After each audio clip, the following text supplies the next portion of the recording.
I don't think I've worn a winter jacket this year. Yeah, but you also don't spend I think I wore my winter jacket once to go outside to shovel, and I took it off. You don't spend any time outside, though, other than shoveling. Remember margarine?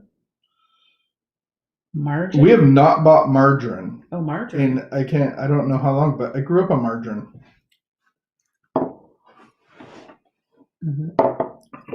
Forget what it tastes like. I wonder if it's good. I love butter. You know that. I do. So I wonder if margarine and butter are the same. What's the difference? How's your beard today? Good morning, friends. Good morning. Whether you're watching with us now or maybe you're going to watch later, another day, who knows? Another hour. Thanks for watching. But this is morning our devos. Morning devotionals with John and Vicky and God. Do you want to talk about my celebration? Do you want to? Oh my goodness. What did you celebrate? Your good hair, new hoodie, the coffee. It's not a hoodie. This is a sweater without crew neck. a hood. It's a this crew is neck. called a crew neck. Crew neck. The camera's over there. I'm showing you my crew neck. Oh, I thought you were showing the guy. I was showing you. What are we celebrating? So, can we go out and eat? Can we party? A year ago, I said, my life is going around in circles and I'm doing the same thing over and over and over. And I was frustrated and I needed to do something different. And so a year ago at the beginning of January, but I'm not particular. In January last year. So yeah, at the beginning of January last year, I started going to meetings. What did we call that?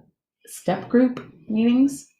Yeah, you picked up your white chip, as they would say in the rooms of Alcoholics Anonymous. I think it's simple desire to admit that you're powerless. And I think I've always thought of it as like self-help. It's the opposite of self-help. It's an introduction to how to have a power greater than yourself, how to rely on a power greater than yourself. Because me, of my own ideas, which I had a lot of ideas. I had a lot of very good ideas, and of my own learning and of my own stuff, I just got me where I was. Well, congratulations. High five. 1 year of a year of willingness. Emotional sobriety, like willingness. A year of willingness. It's different because I can actually not drink, and then what happens in you is a bit different. What happens in me is that drugs and alcohol don't do for me what they did for you. Drugs and alcohol do not bring me to a place of ease and comfort. And someone who hasn't looked at all this stuff wouldn't necessarily understand, what could that mean? Obviously, drugs and alcohol didn't bring you to a place of ease and comfort. They ruined your life. Can I say this? Yeah. So ease and comfort was the goal, but I had a physical reaction that took me beyond ease and comfort every time. I had a physical reaction for the craving for more. And so when I got to the ease and comfort part, 3 beers in, my body screamed for more, and I kept drinking more, and I never understood that until I got into recovery, going, oh my goodness, that's what was happening. So for me, I got that effect. That effect was produced from drama or chaos or trying to help other people, and I was thinking about that, how I remember early years, understanding that I couldn't live without chaos around me. Understanding that I would go looking for trouble. People like me. Bring home for mom. Hey, look, mom and dad, I caught me a pastor's kid. I was This is going to be great, but there are some red lights that are flashing. There's some red flags, but I'm just going to paint them green. Or yellow. Live in the yellow. I'll live in the yellow. Who cares? They don't have to be green. And that's funny. Yeah. Yeah, so inside of you, adrenaline does for you, it doesn't do the same thing for me. Right. So all of these spikes, that's what you become addicted to. And the feeling of anxiety produced in my body is a sensation, a physical sensation that I, created by a mental obsession. And I can't. And you can't stop it. I can't stop it. And that's the beautiful thing of God. He promises freedom. And I go looking for it. That's the part that seemed really twisted and that I didn't really understand is actually no. I go looking for that. I heard this, but it made so much sense. The most insane thing, because we talk about this insanity of doing the same thing over and over again, getting different results.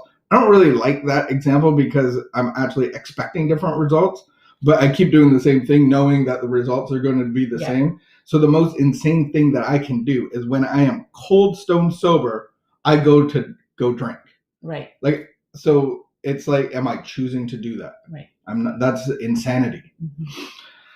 Oh my goodness, the title is called Off the Hook. You know what? Writing. 1 year of sobriety, you're off the hook.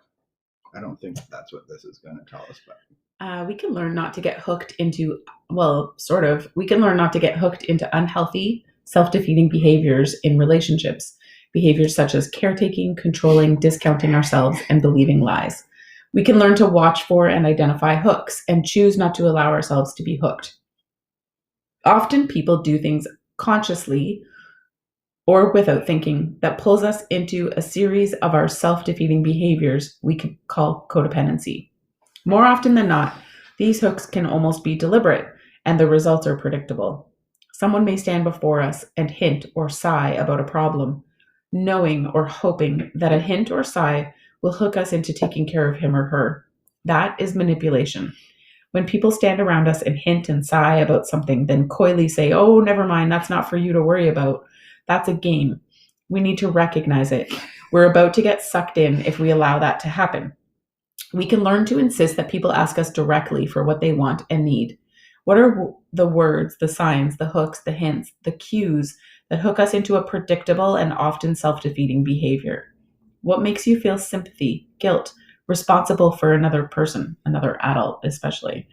Our strong point is that we care so much. Our weak point is that we often underestimate the people with whom we're dealing. They know what they're doing. It is time we give up our naive assumption that people don't follow agendas of their own in their best interest and not necessarily in ours. We also want to check ourselves out.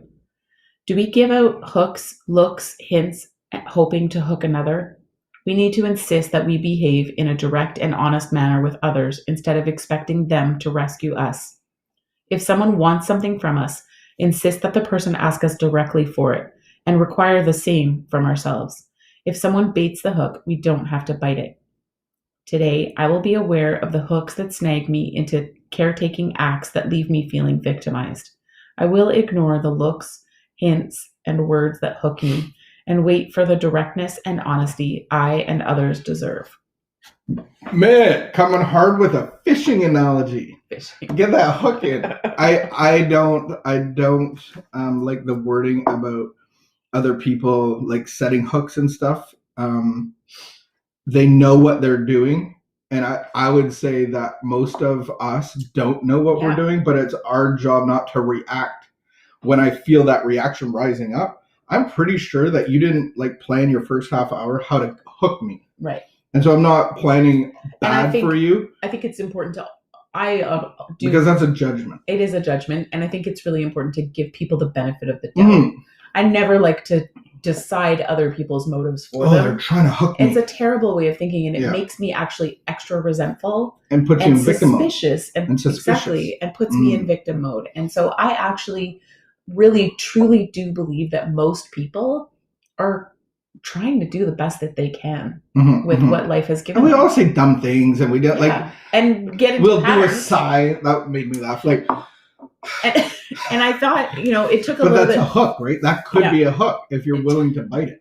It took a little bit long, but she did get around to saying like, "Oh, do we do that?" Like, I 100% would say, codependent people who are codependent and spend a lot of their time the sighing and the passive aggressiveness giving and caretaking for other people can be some of the most needy and demanding people themselves, but never overtly. It's under the surface. It's really passive. The sighing and the side comments and not a blanket statement. Let's talk about me.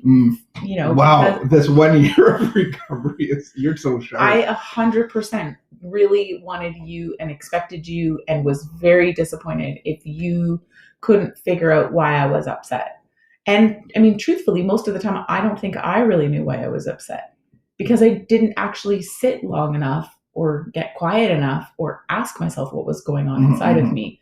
There was too much pain, there was too much hurt, there was too much chaos, and so just keep moving, just keep moving, just keep moving, just do the next thing. Where's the next Just person? keep reacting, just keep defending. Go. Yeah. I can't sit still, this hurts too much. Gotta go. And I do the same thing, but I go to the beer store. Yes. And it's like but the thing is, we don't know what we're doing.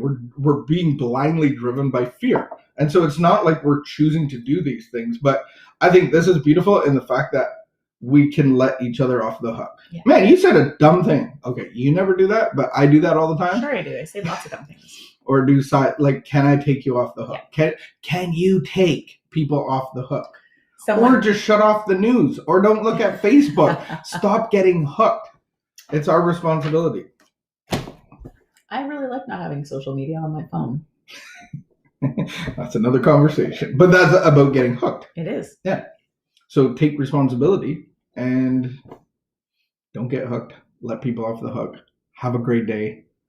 Bye, friends. Bye. Thanks for joining. Have a great afternoon. What's for dinner? We're doing stir fry tonight. What are you doing for dinner? You have something to celebrate, you can post that in the congratulations, comments. Vicky, 1 year. Awesome job. Keep up the good work. Keep coming back, one day at a time. But for the grace of God, live and let live. Let go and pray for me. This is what I live with every day.